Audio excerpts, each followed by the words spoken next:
Seperti HP. HP itu kalau berdering, ada orang yang menelpon kita, itu tandanya ada orang yang ingin berbicara dengan kita. Ada orang yang ingin terhubung dengan kita. Apalagi kalau yang nelpon kita itu orang-orang yang kita sayangi.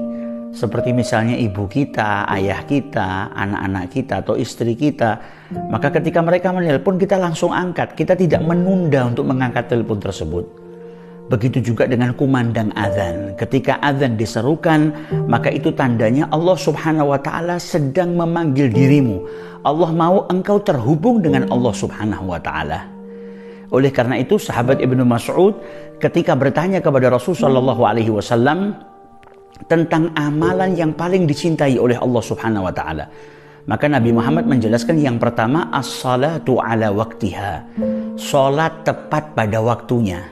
Karena ketika seseorang itu bergegas memenuhi panggilan Allah Subhanahu wa Ta'ala, pada hakikatnya dia sedang membuktikan cintanya kepada Allah Subhanahu wa Ta'ala.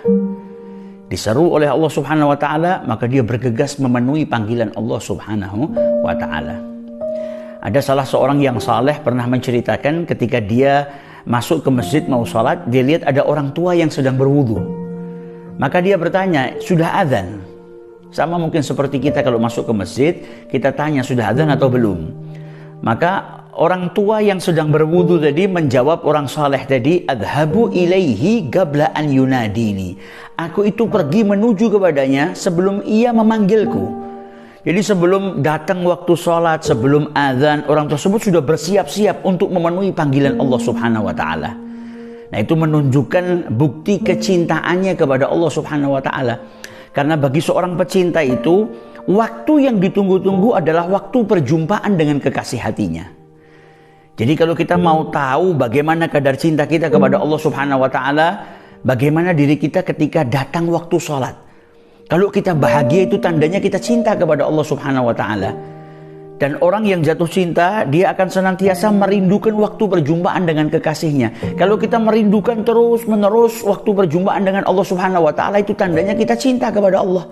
Selesai waktu sholat, kita sudah menuju atau menunggu waktu sholat yang berikutnya. Sudah rindu dengan sholat yang berikutnya. Itu menunjukkan kecintaan kita kepada Allah Subhanahu wa Ta'ala. Sebaliknya, kalau ada orang yang tidak mau melaksanakan sholat, ada orang yang enggan menunaikan panggilan Allah Subhanahu wa Ta'ala, maka itu orang yang belum mencintai Allah Subhanahu wa Ta'ala. Karena sholat itu adalah waktu perjumpaan seorang hamba dengan Tuhannya. Kalau ada orang yang meninggalkan sholat, tidak mau sholat, itu seperti dia tidak mau berjumpa dengan Allah Subhanahu wa Ta'ala. Nah, orang yang tidak mau berjumpa dengan Allah Subhanahu wa Ta'ala harusnya bertanya kepada dirinya sendiri, apa yang diperbuat oleh Allah Subhanahu wa Ta'ala kepada dirimu sehingga engkau enggan berjumpa dengan Allah Subhanahu wa Ta'ala. Padahal Allah Subhanahu wa Ta'ala itu tidak pernah menzalimi kita, tidak pernah berbuat buruk kepada kita, tidak pernah jahat kepada kita. Yang ada Allah Subhanahu wa Ta'ala itu menghujani kita dengan banyak kenikmatan. Kita diberikan rezeki oleh Allah, diberikan kesehatan oleh Allah, diberikan keselamatan oleh Allah Subhanahu wa Ta'ala.